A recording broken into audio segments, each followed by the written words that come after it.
Hello dear students, welcome back to Royce and Creations YouTube channel. So ಆತ್ಮೀಯ ವೀಕ್ಷಕರೇ, Royce and creations YouTube ಚಾನಲ್ಗೆ ನಿಮಗೆ ಸ್ವಾಗತ. ಇಂದಿನ ಈ ವಿಡಿಯೋದಲ್ಲಿ 2024ರ ದ್ವಿತೀಯ ಭಾಷೆ ಇಂಗ್ಲಿಷ್ ವಿಷಯದ ವಾರ್ಷಿಕ ಪರೀಕ್ಷೆಯ ಪ್ರಶ್ನೆ ಪತ್ರಿಕೆಗಳ ಸಂಪೂರ್ಣ ಉತ್ತರಗಳೊಂದಿಗೆ ತಿಳಿದುಕೊಳ್ಳೋಣ. ಯಾರೆಲ್ಲ ಮೊದಲ ಬಾರಿ ನಮ್ಮ ಚಾನಲ್ ನೋಡ್ತಾ ಇದ್ದೀರಾ, ಸಬ್ಸ್ಕ್ರೈಬ್ ಮಾಡಿ ಹಾಗೂ ನಿಮ್ಮ ಫ್ರೆಂಡ್ಸಿಗೆ ಶೇರ್ ಮಾಡಿ. ಸೊ ಇದು ಒಂದು ಬೋರ್ಡಿಂದ ಬಿಟ್ಟಿರುವಂತಹ ವಾರ್ಷಿಕ ಪರೀಕ್ಷೆಯ ಪ್ರಶ್ನೆ ಪತ್ರಿಕೆ ಆಗಿರೋದ್ರಿಂದ ಮಕ್ಕಳ ನಿಮಗೆ ಬಹಳ ಯೂಸ್ಫುಲ್ ಆಗ್ತದೆ. ಸೊ ಇದೇ ಪ್ಯಾಟ್ರನಲ್ಲಿ ನಿಮಗೆ ಈ ವರ್ಷವೂ ಸಹ ಎಕ್ಸಾಮ್ ಇರ್ತದೆ. ಆದರೆ ಇದರಲ್ಲಿ ಸ್ವಲ್ಪ ಪ್ಯಾಟ್ರನ್ ಏನಾಗಿದೆ ಮಕ್ಕಳ, ಚೇಂಜಸ್ ಆಗಿದೆ. ಆದರೆ ಈ ಒಂದು ಹೇಗಿದೆಯೋ ಸೊ ಆ ಒಂದು ಫಾರ್ಮೆಟಲ್ಲಿ ನಿಮಗೆ ಎಕ್ಸಾಮ್ ಬರ್ತದೆ. ಹಾಗಾಗಿ ಯಾವೆಲ್ಲ ರೀತಿಯ ಗ್ರಾಮರ್ ಕ್ವಶನ್ಸ್ ಅದೆಲ್ಲ ಸೇಮ್ ಇರ್ತದೆ. ಕೆಲವೊಂದು ಲೆಸನ್ಸ್ಗಳಲ್ಲಿ ಮಾತ್ರ ನಿಮಗೆ ವೆಯ್ಟೇಜ್ ಚೇಂಜ್ ಆಗಿದೆ, ಅಷ್ಟು ಬಿಟ್ಟರೆ ಸೇಮ್ ಇರ್ತದೆ. ಹಾಗಾಗಿ ಸಂಪೂರ್ಣವಾಗಿ ಈ ಒಂದು ವಿಡಿಯೋನ ನೋಡಿ ಇದರ ಯೂಸನ್ನು ಪಡ್ಕೊಳ್ಳಿ ಅಂತ ಹೇಳ್ತಾ ವಿಡಿಯೋನ ಪ್ರಾರಂಭಿಸ್ತಾ ಇದ್ದೀವಿ. ದ್ವಿತೀಯ ಭಾಷೆ ಇಂಗ್ಲಿಷ್. ಸೊ ಒಟ್ಟಾರೆ ನಿಮಗಿಲ್ಲಿ 80 ಅಂಕಗಳಿಗೆ ಎಕ್ಸಾಮ್ ಇರ್ತದೆ. ಫಸ್ಟ್ ಮೇನಲ್ಲಿ ನಿಮಗೆ ಮಲ್ಟಿಪಲ್ ಚಾಯ್ಸ್ ಕ್ವಶನ್ಸ್ 4 ಇರ್ತದೆ. First question, choose the appropriate question tag for the statement. So ಕರೆಕ್ಟಾಗಿರುವಂಥ ಕ್ವಶನ್ ಟ್ಯಾಗನ್ನು ಸೆಲೆಕ್ಟ್ ಮಾಡಬೇಕು. ಫಾರ್ ವೀಸ್ ಈಟ್ಸ್ ವೀಸಾ. ಸೊ ಇದಕ್ಕೆ ಕರೆಕ್ಟಾಗಿರುವಂತಹ question tag doesn't he is the right answer. ಹಾಗಾಗಿ ಆಪ್ಷನ್ ಬಿ. ಎರಡನೇ ಪ್ರಶ್ನೆ, read the given conversation and choose the language function for the underlined sentence. So ನಾವು ಕರೆಕ್ಟಾಗಿ ಕಾನ್ವರ್ಸೇಷನ್ ಓದ್ಕೊಬೇಕು. ಸೊ ಇದೇ ಪ್ಯಾಟ್ರನಲ್ಲಿ ನಿಮಗೆ ಗ್ರಾಮರ್ ಇರುತ್ತೆ ಮಕ್ಕಳ. ಗ್ರಾಮರಲ್ಲಿ ಏನೂ ಚೇಂಜಸ್ ಇರಲ್ಲ, ಹಾಗಾಗಿ ನೋಡ್ಕೊಳ್ಳಿ. ಸೊ ಧನುಷ್ ಮತ್ತು ಧರ್ಮತೇಜ ಅವರ ನಡುವೆ ನಡೆಯುವಂಥ ಒಂದು ಕಾನ್ವರ್ಸೇಷನ್. ಸೊ ಅದರಲ್ಲಿ ಅಂಡರ್ಲೈನ್ ಹೇಳ್ದಿರೋವಂಥ ಇದಕ್ಕೆ ನಾವು ಕರೆಕ್ಟಾಗಿರುವಂಥ ಲ್ಯಾಂಗ್ವೇಜ್ ಫಂಕ್ಷನ್ ಹೇಳಬೇಕು. Can you please send me the videos of yesterday's presentation. So ಅದಕ್ಕೆ ಕರೆಕ್ಟಾಗಿರುವಂತಹ ಒಂದು ಲ್ಯಾಂಗ್ವೇಜ್ ಫಂಕ್ಷನ್ ಏನಪ್ಪ ಅಂದರೆ requesting. So Dhanush is requesting with Dharmateja. ಹಾಗಾಗಿ ಆಪ್ಷನ್ ಡಿ ನಲ್ಲಿರುವಂತಹ requesting is the right answer. Third question, read the following conversation and fill in the blank choosing the most appropriate words ಅಂತ ಹೇಳಿ ಕೊಟ್ಟಿದ್ದಾರೆ. ಸೊ ಈ ಕನ್ವರ್ಸೇಷನನ್ನು ಓದ್ಕೊಳ್ಳಿ. ಹೇಮಂತ್ ಮತ್ತು ಹರಿಣಿಯ ನಡುವೆ ನಡೆಯುವಂಥ ಒಂದು ಕನ್ವರ್ಸೇಷನ್.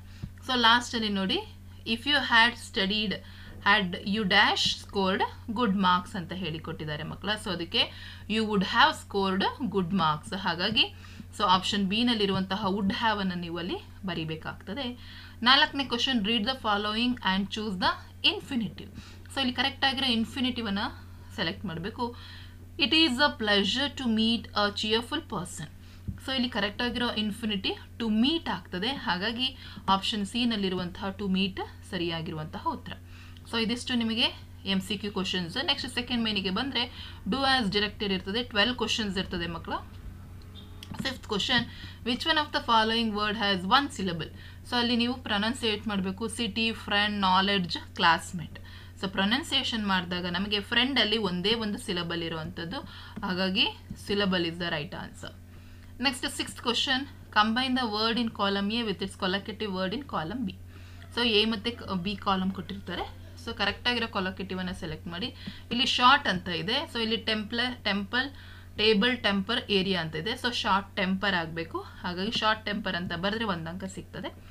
ನೆಕ್ಸ್ಟ್ 7ನೇ ಪ್ರಶ್ನೆ, fill in the blank using the correct article. Paris is dash beautiful city. So Paris is a beautiful city. ಹಾಗಾಗಿ ಎನ್ನಲ್ಲಿ ಹಾಕಬೇಕಾಗ್ತದೆ ಮಕ್ಕಳ. ನೆಕ್ಸ್ಟ್ 8ನೇ question, fill in the blank using suitable linker. Sai Krishna is poor dash helpful to the needy people. So ಇಲ್ಲಿ Sai Krishna is a poor but helpful to needy people. ಹಾಗಾಗಿ but ಅಂತ ಹೇಳಿ ನಾವಲ್ಲಿ ಹಾಕಬೇಕಾಗುತ್ತೆ ಕರೆಕ್ಟಾಗಿರೋ ಲಿಂಕರ್. 9ನೇ ಪ್ರಶ್ನೆ, fill in the blank with appropriate prepositions. Preposition ಬರೀಬೇಕು. Shivakumar walked along the road dash his dog. With his dog ಆಗಬೇಕು. ಹಾಗಾಗಿ ಪ್ರಪೋಸಿಷನ್ ಏನಾಗ್ತದೆ, ವಿತ್ ಆಗ್ತದೆ. Next 10th question, fill in the blank with appropriate tense form of the verb given in the bracket. So ಬ್ರಾಕೆಟಲ್ಲಿ tense ಫಾರ್ಮನ್ನು ಕೊಡೋದು ಕರೆಕ್ಟಾಗಿರೋ ಅದನ್ನು ನಾವು ಬರೀಬೇಕಾಗ್ತದೆ. Anushka dash classical dance last year. So ಇಲ್ಲಿ ಬಿ ಪ್ಲಸ್ ಪ್ರಾಕ್ಟೀಸ್ ಇದೆ. ಹಾಗಾಗಿ ಏನಾಗುತ್ತೆ, Anushka was practising dance last year. So ಹಾಗಾಗಿ ವಾಸ್ ಪ್ರಾಕ್ಟೀಸಿಂಗ್ ಆಗ್ತದೆ. ಸೊ ಗ್ರಾಮರ್ ಪಾರ್ಟನ್ನು ಚೆನ್ನಾಗಿ ನೋಡ್ಕೊಳ್ಳಿ ಮಕ್ಕಳು, ಯಾಕೆಂದರೆ 17 ಮಾರ್ಕ್ಸಿಗೆ ನಿಮಗೆ ಗ್ರಾಮರ್ ಇರ್ತದೆ. Next 11th question, identify the parts of speech of the underlined word. So ಇಲ್ಲಿ ಅಂಡರ್ಲೈನ್ ವರ್ಡ್ ಅನ್ನ ಯಾವುದು ಪಾರ್ಟ್ ಆಫ್ ಸ್ಪೀಚ್ ನೋಡೋಣ. ಮೇಘನಾ is a kind hearted person. So kind ಹಾರ್ಟೆಡ್ಗೆ ಹಾಕಿರೋದು ಅಂಡರ್ಲೈನನ್ನು. ಹಾಗಾಗಿ ಅದು ಅಡ್ಜೆಕ್ಟಿವ್ ಅನ್ನು ಹೇಳ್ತದೆ. ಹಾಗಾಗಿ adjective is the right answer. Next 12th question, write the correct form of the word given in bracket. In our school, annual prize dash program took place yesterday. So distribute ಅಂತ ಕೊಟ್ಟಿದ್ದಾರೆ. So in our school, annual prize distribution program took place yesterday. So ಹಾಗಾಗಿ distribute ಇರೋದು distribution ಆಗಬೇಕಾಗ್ತದೆ. Next 13th question, use the word agree as a verb in a sentence. So ಇಲ್ಲಿ ನೀವು ಯಾವುದೇ ಆನ್ಸರ್ಸನ್ನು ಬರೆದ್ರು ಸಹ ಕರೆಕ್ಟಾಗಿ ನೀವು ಅಗ್ರಿಯನ್ನು ಅದನ್ನೇ ವರ್ಬ್ ಆಗಿ ಬಳಸಿ ಬರೆದ್ರೆ ನಿಮಗೆ 1 ಅಂಕ ಸಿಗ್ತದೆ. Next 14th question, change into comparative degree. Rose is the most beautiful flower in the garden. So ಇಲ್ಲಿ ಕಂಪ್ಯಾರಿಟಿವ್ ಡಿಗ್ರಿ ಬರಿಬೇಕಾದ್ರೆ rose is more beautiful than any other flower in the garden. ಹಾಗಾಗಿ ಇದು correct ಆಗಿರೋ comparative degree ಆಗ್ತದೆ. Next change into passive voice ಕೊಟ್ಟಿದ್ದಾರೆ ಮಕ್ಕಳಲ್ಲಿ, active ವಾಯ್ಸಲ್ಲಿ ಕೊಟ್ಟಿದ್ದಾರೆ. Deepak Raj is preparing a science model. So a science model is being prepared by Deepak Raj ಆಗಬೇಕಾಗ್ತದೆ. Next 16th question, read the following conversation and change into underlined sentence into reported speech. Bhimesh, hello Harish, how are you? Harish, fine thank you ಅಂತ ಇದೆ. Next Bhimesh, how are you planning for annual day program? So Harish, I am planning to play a skit in the annual day program today. So ಇದಕ್ಕೆ ನಮಗೆ underline ಅನ್ನು ಹೇಳ್ದಿರೋದು. So reported speech ಬರೀಬೇಕಾಗುತ್ತೆ. Harish told Bhimesh that he was planning to play a skit in the annual day program that day. So ಹಾಗಾಗಿ ಈ ರೀತಿ ನೀವು ಬರೀಬೇಕಾಗ್ತದೆ. ಇದಿಷ್ಟು ನಿಮಗೆ ಡೂ ಆಸ್ ಡಿರೆಕ್ಟೆಡಲ್ಲಿ ಕೇಳಿರೋದು ಮಕ್ಕಳ. ಸೊ ವೆರಿ ಇಂಪಾರ್ಟೆಂಟ್ ಮಕ್ಕಳ, ಗ್ರಾಮರ್ ಪಾರ್ಟನ್ನು ಮಿಸ್ ಮಾಡಿಬಿಡಿ. ಆ್ಯಂಡ್ ಈ ವರ್ಷದ 4 ಮಾಡೆಲ್ ಕ್ವಶನ್ ಪೇಪರ್ನ ಚೆನ್ನಾಗಿ ಪ್ರಾಕ್ಟೀಸ್ ಮಾಡ್ಕೊಳ್ಳಿ. ಅದರಲ್ಲಿ ಎಷ್ಟೋ ಕ್ವಶನ್ಸ್ ನಿಮ್ಮ ಫೈನಲ್ ಎಕ್ಸಾಮ್ಗೆ ರಿಪೀಟ್ ಆಗ್ತದೆ. Next 3rd May, the following paragraph has 2 errors. Edit the paragraph and rewrite it in the answer booklet.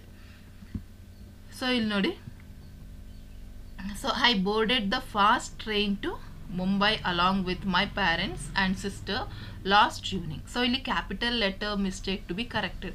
So ಇಲ್ಲಿ ಯಾವುದು ಕ್ಯಾಪಿಟಲ್ ಲೆಟರ್ ಮಿಸ್ಟೇಕ್ ಆಗಿರೋದು? ಮುಂಬೈಯಲ್ಲಿ ಸ್ಮಾಲ್ ಲೆಟರ್ ಕೊಟ್ಟಿದ್ದಾರೆ. Next spelling mistake to be corrected. So ಯಾವುದಪ್ಪ ಅಂತ ಹೇಳಿದರೆ LOS last ಅಂತ ಇದೆ. ಸೊ ಆ್ಯಕ್ಚುಲಿ ಅದು ಲಾಸ್ಟ್ ಆಗಬೇಕು. ನೋಡಿ ಈ ರೀತಿ ಕರೆಕ್ಟ್ ಮಾಡಿ ನೀವು ಬರೀಬೇಕಾಗ್ತದೆ. ಸೊ ಇದಕ್ಕೆ 2 ಮಾರ್ಕ್ಸ್ ಇರ್ತದೆ, ಹಾಗಾಗಿ ಮಿಸ್ ಮಾಡ್ಕೊಬೇಡಿ. ಸೊ ಇದಿಷ್ಟು grammar part. Next 18th question, how did Swami's father try to convince Swami that courage is important. So ಇಲ್ಲಿ ಆನ್ಸರ್ಸ್ ಇದೆ ನೋಡಿ. ಇದಿಷ್ಟು ಪಾಯಿಂಟ್ಸನ್ನು ನೀವು ಕವರ್ ಮಾಡಿಕೊಂಡು ಬರೆದರೆ ನಿಮಗೆ 2 ಮಾರ್ಕ್ಸ್ ಸಿಗ್ತದೆ. Next 19th question, how do you say that Ambedkar was voracious reader. So ಅದಕ್ಕೆ Ambedkar bought books and curtailing daily needs in New York 200 hold books. So ಈ ರೀತಿ ನೀವು ಸೆಂಟೆನ್ಸ್ ಮಾಡಿ ಬರೀರಿ ಮಕ್ಕಳ. Next 20th question, what did Satish do as a source of entertainment when he was confident to bed. Next 21st question, how can a scientist ensure our safety in the world? Next question number 22, describe jazz player as a commanding artist. Commander. Next 23 question number 23, how had the students been marching? How was it an unusual march? Or how has Dicky Dolmo described her preparedness for the task of scaling Mount Everest? Question number 24, life of Hanif in the beginning was never a smooth sail. Why was it so? Or what changes came over Vangia as the bird of happiness crest him? So ಈ questions ತುಂಬ ಬಾರಿ repeat ಆಗ್ತದೆ ಮಕ್ಕಳ. So ಆನ್ಸರ್ಸನ್ನು ಪ್ರಾಕ್ಟೀಸನ್ನು ಮಾಡ್ಕೊಳ್ಳಿ. So ಈ ಒಂದು PDF ನಿಮಗೆ ಇದರಲ್ಲಿ ಟೆಲಿಗ್ರಾಮ್ ಗ್ರೂಪಲ್ಲಿ ಕೊಡ್ತೀನಿ. ನೆಕ್ಸ್ಟ್ 3 ಮಾರ್ಕ್ಸ್ ಇಂದು ಕ್ವಶನ್ಸು 5th ಮೇನಲ್ಲಿ ಬರ್ತದೆ. How has Baleshwar successful in saving the life of Roma Talreja. So ಈ ಬಾರಿ ನಿಮಗೆ 2-3 ಮಾರ್ಕ್ಸಲ್ಲಿ ಸ್ವಲ್ಪ ಮತ್ತು ಎಕ್ಸ್ಟ್ರಾಕ್ಟ್ಸಲ್ಲೆಲ್ಲ ಚೇಂಜಸ್ ಆಗಿದೆ. ಸೊ ಬೇರೆ ಬೇರೆ ಕ್ವಶನ್ಸ್ ಬರ್ತದೆ, ಹಾಗಾಗಿ ಒಟ್ಟು ನೋಡ್ಕೊಂಡಿರಿ ಯಾವ ಪ್ಯಾಟ್ರನಲ್ಲಿ ಕೇಳ್ತಾರೆ ಅಂತ ಅಷ್ಟೇ. Question number 26, how does the Mother Earth express her feeling in the poem I am the land? Next extracts ಬರ್ತದೆ ಮಕ್ಕಳ. ಸೊ ಇಲ್ಲಿ 12 ಮಾರ್ಕ್ಸಿಗೆ ಸಿಗ್ತದೆ. Question number 27, I did not sail the trees because I could not, they are not mine. Next question number 28 ಅಲ್ಲಿ, they are simple men and must have their relaxation. Next question number 29 ಅಲ್ಲಿ, a walk in the park might make you feel better. Next question number 30, I will be writing no letters, I will be posting no mail. So ಇದಿಷ್ಟು ನಿಮಗೆ ಎಕ್ಸ್ಟ್ರಾಕ್ಟ್ಸಲ್ಲಿ ಕೇಳಿದ್ದಾರೆ, but ಈ ಸಲ ಸ್ವಲ್ಪ changes ಆಗಿದೆ, ನೋಡ್ಕೊಳ್ಳಿ. Next question number 7th ಮೇನಲ್ಲಿ, paragraph writing ಇರ್ತದೆ ಮಕ್ಕಳ. ಇಲ್ಲಿ ಪ್ರೊಫೈಲನ್ನು ಕೊಟ್ಟಿರ್ತಾರೆ. Write a paragraph using the clues given below. Name ಕೊಟ್ಟಿದ್ದಾರೆ, age, place, education, popularity and achievements ಕೊಟ್ಟಿರ್ತಾರೆ, ಅವಾರ್ಡ್ಸ್ ಕೊಟ್ಟಿರ್ತಾರೆ. ಸೊ ನೀವು ಅದನ್ನು ಸೆಂಟೆನ್ಸನ್ನು ಮಾಡಿ ನೀವು ಬರೀಬೇಕಾಗ್ತದೆ. ನೆಕ್ಸ್ಟ್ 8th ಮೇನಿಗೆ ಬಂದರೆ develop the story using the clues given below. So ಇಲ್ಲಿ ನಮಗೆ ಒಂದು ಕ್ಲೂಸನ್ನು ಕೊಟ್ಟಿರ್ತಾರೆ, ಅದನ್ನು ಉಪಯೋಗಿಸ್ಕೊಂಡು ನೀವು ಸ್ಟೋರಿಯನ್ನು ಬರೀಬೇಕಾಗ್ತದೆ. Next 9th main, write the picture given below. So study the picture given below. So ಇಲ್ಲಿ ಪಿಕ್ಚರನ್ನು ಕೊಟ್ಟಿದ್ದಾರೆ, ಅದನ್ನು ನೋಡಿಕೊಂಡು ನೀವೇನು ಮಾಡಬೇಕಾಗ್ತದೆ, ಒಂದು ಪ್ಯಾರಾಗ್ರಾಫನ್ನು ಬರೀಬೇಕಾಗ್ತದೆ ಮಕ್ಕಳ. ಹಾಗಾಗಿ ಅದನ್ನು ಸಹ ಪ್ರಾಕ್ಟೀಸ್ ಮಾಡ್ಕೊಳ್ಳಿ, ವೆರಿ ಇಂಪಾರ್ಟೆಂಟ್. ಸೊ ನಿಮ್ಗೆ ಆಲ್ರೆಡಿ ಪ್ಯಾರಾಗ್ರಾಫ್ ಯಾವ ರೀತಿ ರೈಟಿಂಗ್ ಬರೀಬೇಕು ಅಂತ ಹೇಳಿ ನಿಮಗೆ ಸರ್ ವೀಡಿಯೋಸನ್ನು ಮಾಡಿ ಹಾಕಿದ್ದಾರೆ, ಅದನ್ನು ನೋಡ್ಕೊಳ್ಳಿ. ನೆಕ್ಸ್ಟ್ 10th ಮೇನಲ್ಲಿ ಕೋಟ್ ಫ್ರಮ್ ಮೆಮೊರಿ ಇದೆ. ಸೊ ಇಲ್ಲಿ ನಿಮಗೆ 2 ಪೋಯಮ್ ಬರೋವಂಥದ್ದು, ಒಂದು ಕೈಂಡ್ ಬಾಯ್ ಮತ್ತು ಕ್ವಾಲಿಟಿ ಆಫ್ ಮರ್ಸಿ. ಅದರಲ್ಲಿ ಆ 2 ಪ್ಯಾರಾಗ್ರಾಫನ್ನು ಚೆನ್ನಾಗಿ ಪ್ರಾಕ್ಟೀಸನ್ನು ಮಾಡ್ಕೊಳ್ಳಿ. ನೆಕ್ಸ್ಟ್ 11th ಮೇನಿಗೆ ಬಂದರೆ read the following passage and answer the questions that follows. ಇಲ್ಲಿ ಒಂದು ಪ್ಯಾಸೇಜನ್ನು ಕೊಟ್ಟಿರ್ತಾರೆ, each questions carry 2 marks. So ಹಾಗಾಗಿ ಈಸಿಯಾಗಿ ನೀವು ಅದಕ್ಕೆ ಆನ್ಸರನ್ನು ಮಾಡ್ಬೋದಾಗ್ತದೆ. ನೆಕ್ಸ್ಟ್ 12th ಮೇನಿಗೆ ಬಂದರೆ answer the following questions in about 8 to 10 sentences. So ಇಲ್ಲಿ 4 ಮಾರ್ಕ್ಸಿಗೆ ಒಂದು ಸಮ್ಮರಿ ಇರ್ತದೆ. ಸೊ 3 ಪ್ರಶ್ನೆಗಳಿರ್ತದೆ, ಅದನ್ನು ಒಂದನ್ನು ಆಯ್ಕೆ ಮಾಡ್ಕೊಳ್ಳಿ. ಒಂದು ಗ್ರ್ಯಾಂಡ್ ಮಾ ಕ್ಲೈಮ್ಸ್ ಎ ಟ್ರೀ, ಇನ್ನೊಂದು ದ ಸಾಂಗ್ ಆಫ್ ಇಂಡಿಯಾ, ಇನ್ನೊಂದು ballad of the tempest. But ಈ ಬಾರಿ ಸ್ವಲ್ಪ ಚೇಂಜಸ್ ಆಗಿದೆ, ಅದನ್ನು ನೋಡಿ ಪ್ರಾಕ್ಟೀಸ್ ಮಾಡ್ಕೊಳ್ಳಿ. ಆ್ಯಂಡ್ ನೆಕ್ಸ್ಟ್ ಮೇನಿಗೆ ಬಂದರೆ ವೆರಿ ಇಂಪಾರ್ಟೆಂಟ್ ಎಸ್ಸೆ ರೈಟಿಂಗ್ ಇರ್ತದೆ. Air pollution, uses of mobile phones and Chandrayaan 3. So ಈ 3ರಲ್ಲಿ ಯಾವುದಾದ್ರೂ ಒಂದನ್ನು ಸೆಲೆಕ್ಟ್ ಮಾಡಿ ಬರೀಬೇಕು. ಆ್ಯಂಡ್ ಲಾಸ್ಟ್ 14th ಮೇನಲ್ಲಿ ಲೆಟರ್ ರೈಟಿಂಗ್ ಇರ್ತದೆ. Imagine you are Sindhu or Suman studying in government high school Chittaguppa. So ಇದನ್ನು ತೆಗೆದುಕೊಂಡು, ಈ ಅಡ್ರೆಸ್ಸನ್ನು ತೆಗೆದುಕೊಂಡು write a letter to your father explaining about how you are planning to win the district level sports, or write a letter to the headmaster or headmistress requesting to facilitate all the classrooms with reading corner in your school. So matter ಎಲ್ಲ ಕರೆಕ್ಟಾಗಿ ಬರೀರಿ, ನಿಮಗೆ ಸಂಪೂರ್ಣವಾಗಿ full marks ಸಿಗ್ತದೆ. So ಇದು ಒಂದು annual exam paper 2024 ಆಗಿರೋದ್ರಿಂದ ನಿಮಗೆ ಈ ಬಾರಿ ಆ್ಯನ್ಯುವಲ್ ಎಕ್ಸಾಮ್ಗೆ ಇದು ಬಹಳ ಯೂಸ್ ಆಗ್ತದೆ ಅಂತ ಹೇಳ್ತಾ ಈ ವಿಡಿಯೋನ ಮಾಡಿದ್ದೀನಿ. ಸೊ ಈಗ ನೆಕ್ಸ್ಟ್ ನಾವು ನಮ್ಮ ಪಾಸಿಂಗ್ ಪ್ಯಾಕೇಜ್ ಇರ್ಬೋದು ಅಥವಾ ಯಾವುದು ಇಂಪಾರ್ಟೆಂಟ್ 2 ಮಾರ್ಕ್ಸಿಗೆ ಎಕ್ಸ್ಟ್ರಾ ಯಾವುದೆಲ್ಲವನ್ನು ವೀಡಿಯೋಸನ್ನು ಮಾಡಿ ಹಾಕ್ತೀವಿ, ಅದನ್ನು ನೋಡಿ ನಿಮ್ಮ ಎಕ್ಸಾಮ್ಗೆ ಪ್ರಿಪೇರ್ ಆಗಿ ಅಂತ ಹೇಳ್ತಾ ವಿಡಿಯೋನ ಎಂಡ್ ಮಾಡ್ತಾ ಇದ್ದೀನಿ. ಹೆಚ್ಚಿನ ವಿಡಿಯೋಗಾಗಿ ರಾಯ್ಸ್ ಆ್ಯಂಡ್ ಕ್ರಿಯೇಷನ್ಸ್ ಯೂಟ್ಯೂಬ್ ಚಾನಲನ್ನು ಸಬ್ಸ್ಕ್ರೈಬ್ ಮಾಡಿ.